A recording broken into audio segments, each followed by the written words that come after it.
Pourquoi est-ce que nous devons faire connaître à Dieu? Est-ce qu'il ignore notre situation? On voit dans la Bible, en fait, je vais prendre deux cas. Dans l'histoire de la mer qui est remontée, en fait, lorsque Jésus va marcher sur les eaux, il nous est dit que Jésus vit, alors qu'il était seul sur la côte, il vit qu'ils étaient en danger. Donc, il n'y a rien qui soit, je vais dire, caché aux yeux de Dieu, en ce qui nous concerne. Dieu connaît toutes choses. C'est alors que Jésus va les secourir. Il va se mettre en marche. Et dans l'Ancien Testament, le peuple d'Israël va passer des temps difficiles en Égypte. Et lorsque Dieu va appeler Moïse, il va lui dire, j'ai vu la souffrance de mon peuple. Et Dieu ne voit pas seulement, mais il se met en marche. De la même manière que Jésus s'est mis en marche pour secourir son peuple, les disciples. Dieu se met en marche. Et il est dit dans ce passage, Exode 3, je crois bien, il est dit ceci, je suis descendu pour les délivrer de la main des Égyptiens. Ça, c'est la préoccupation de Dieu. Quand il voit une situation qui nous fait de la peine, il veut descendre. Il veut nous secourir. Dieu n'ignore rien de ce qui nous concerne. C'est lui qui nous a créés et il est intéressé à un degré assez élevé. Il est intéressé par nos problèmes. Pourquoi nous devons lui faire connaître nos besoins? Tout d'abord parce que Dieu est le Créateur, le grand souverain, le Créateur de l'univers visible et invisible, car rien de ce qui a été fait n'a été fait sans lui, nous dit l'Évangile selon Jean. Deuxième raison pour laquelle nous sommes appelés à exposer à Dieu nos besoins, c'est que Jésus, qui est Dieu fait homme, est l'unique clé qui nous permet de résoudre nos problèmes. Jésus est la seule solution. Je crois d'ailleurs qu'il y a un chant qui parle de la seule solution, qui parle de Jésus comme la seule solution. Il n'y en a pas d'autre. Une autre raison, c'est que Dieu est l'auteur de toute grâce excellente et de toute bénédiction. Pourquoi devons-nous aller ailleurs? Si Dieu nous a prédestinés à hériter des bénédictions célestes.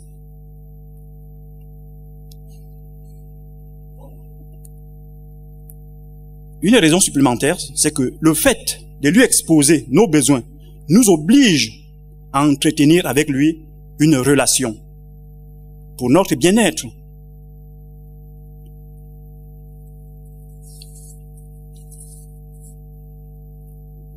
Sa présence, elle est une source de joie.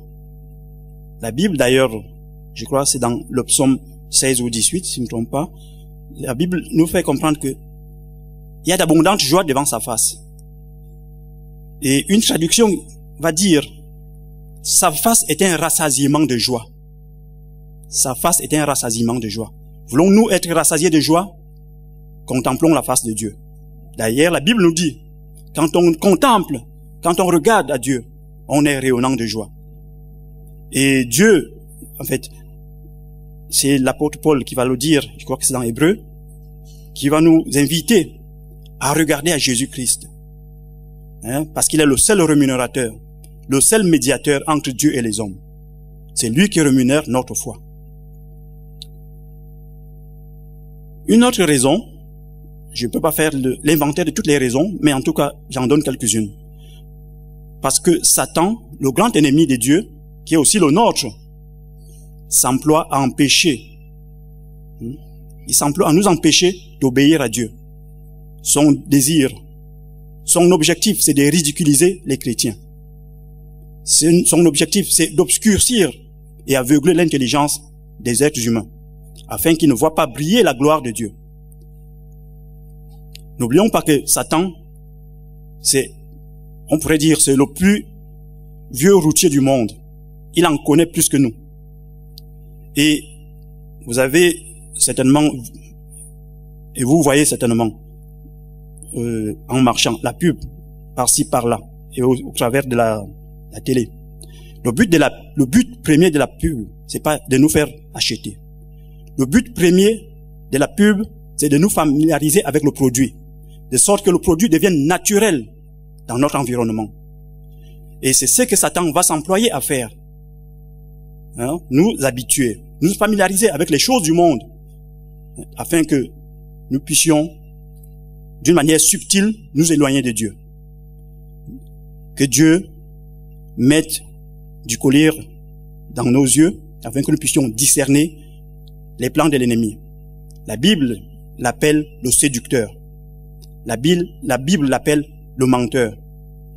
Puisse vraiment la grâce de Dieu nous être accordée pour que nous puissions démasquer ces ruses. Il est dit, faites connaître à Dieu vos besoins par des prières. La prière, c'est quoi? C'est une demande. Et c'est Jésus qui dit, demandez et vous sera donné. Par des supplications. La supplication, c'est quoi? C'est une prière ardente, insistante, avec la conscience que la personne sollicitée est la seule solution à notre problème. Puissions-nous vraiment supplier notre Dieu, parce qu'en dehors de lui, il n'y a pas d'autre solution. Quand on est confronté à une situation, il n'y a pas d'autre issue que Jésus-Christ. Aussi, longtemps que nous n'avons pas de réponse, nous sommes appelés à persévérer. Nous sommes appelés à lui demander. Nous sommes appelés à lui faire des requêtes incessantes. Et la Bible d'ajouter avec des actions de grâce. Et c'est vrai que dans notre nature humaine, on est beaucoup plus porté à être ingrat. Mais la Bible nous invite à manifester, à faire des actions de grâce. C'est l'expression de notre reconnaissance envers Dieu qui nous fait grâce. Parce qu'en fait, quand on parle d'action de grâce, c'est que on ne mérite rien. Ce qui nous est donné parce que Dieu est amour, parce que Dieu le veut. Hein. Dans la vie, tout est fruit de la grâce et non le résultat de nos efforts. Et bien souvent, on va travailler et on gagne quelques sous. On se dit, tiens, ça c'est moi qui ai travaillé. Bien entendu, au départ, il y a la grâce de Dieu qui nous a été accordée. Et sans cette grâce, on n'aurait pas pu travailler. Déjà, sans cette grâce, on n'aurait pas pu trouver un travail. Donc, tout est grâce dans notre vie, afin que vraiment nous ne puissions pas nous vanter de quoi que ce soit. Nous n'avons été à l'origine de quoi que ce soit, nous n'avons rien créé. Tout ce qui est à notre possession nous a été donné par notre Dieu. L'action de grâce est le meilleur moyen pour faire disparaître la plainte. Et il est ajouté, et le Dieu de paix. Il y a comme une liaison.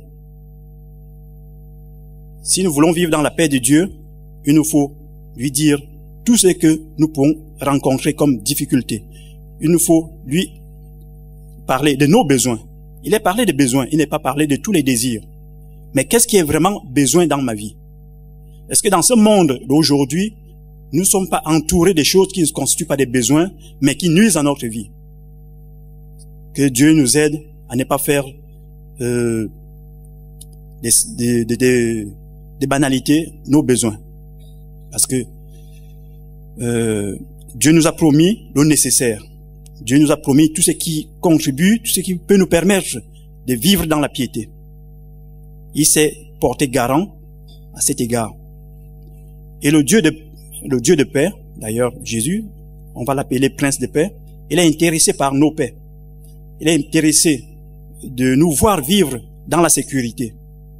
Cela se remarque dans la Bible, comme je l'ai dit tout à l'heure. L'allusion fréquente à cette notion, ne vous inquiétez de rien, ne vous inquiétez pas, ne craignez pas, sois sans crainte. Ça c'est le désir de Dieu, de voir son peuple vivre dans la paix. La paix, c'est la promesse qui est faite à tout croyant qui manifeste une attitude de reconnaissance, fondée sur la confiance paisible que Dieu désire, que Dieu peut faire ce qui convient le mieux pour chacun de ses enfants.